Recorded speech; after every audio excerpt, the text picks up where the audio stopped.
dari Pak Rejat punya buku yang berjudul Kidung Agung dari Timur itu. Serangkum dari awal hingga akhirnya. Ya.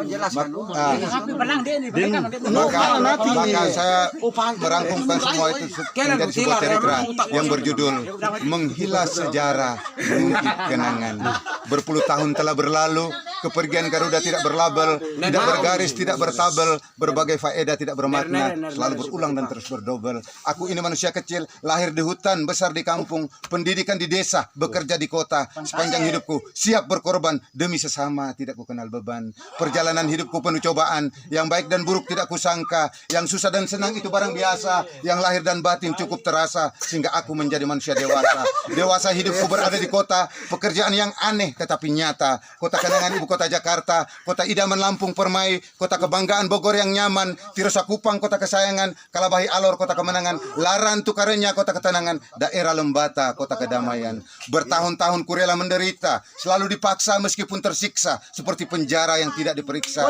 Sepanjang hidupku siap menderita demi bangsa dan negaraku Indonesia. Tsunami Flores penuh berkat, hanyutnya Garuda orang tak sangka, ku sambutnya kembali dari lautan lepas, ku pangkunya erat, ku peluk di dada sebagai senjata penunduk persada untuk mempertahankan Pancasila sebagai nyawanya bangsa, menjernihkan peraturan sebagai napasnya bangsa, agar memperkokohkan Bhinneka Tunggal Ika sebagai kerangka dan organ-organnya bangsa.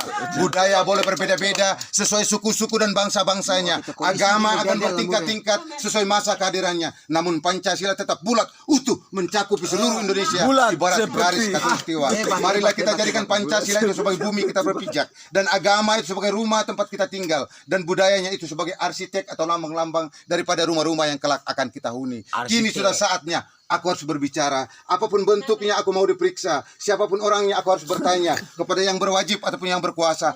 Aku ini hanya manusia biasa. Kini aku semakin rindu ingin bertemu Satrio Peninggit dalam menyampaikan sebuah wasiat untuk mengukuhkan Pancasila sakti dan bermotifkan Garuda Bakti agar menegakkan hukum sebagai pernapasan bangsa, melancarkan ekonomi sebagai pencernaan bangsa, menguatkan sosial sebagai reproduksi bangsa dalam pencerahan politik demi untuk membangun bangsa. Wahai saudara-saudariku sekalian, boleh percaya tidak terserah, ini hanya sebuah imajinasi. Namanya Pancasila itu milik dunia, satu-satunya berada di Asia, hasil penemuan bangsa Indonesia. Titisan darah Bahtera Surya dalam mempersatukan seluruh rakyat Indonesia. Barang siapa yang tidak searah, mohon maaf, jangan dahulu marah. Marilah duduk untuk kita bermusyawarah. Hiduplah bersahabat bagaikan saudara, melangkah pergi seiring sejalan. Garuda Bakti menjadi bukti, Pancasila sakti menjadi saksi.